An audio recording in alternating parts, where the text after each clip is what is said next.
শ্যামলীর একটা লাইভ বেকারিতে এই জিনিসটা পাইলাম। এটা আমি আগে কখনো কোথাও দেখি নাই। এটা কিছুটা ডেনিশের মতো, কিন্তু ডেনিশ না। ওরা নাম দিয়েছে হলো সুইট চিংড়ি।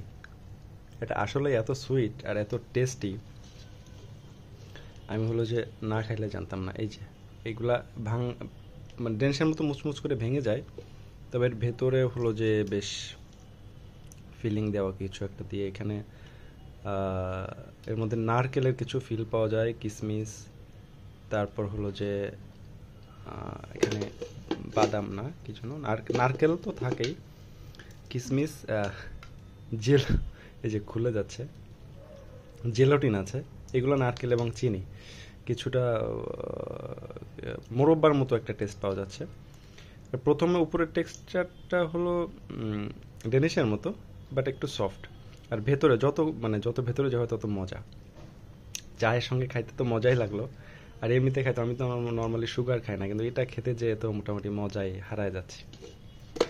সুইট চিংড়ি নামটা কিন্তু ইউনিক।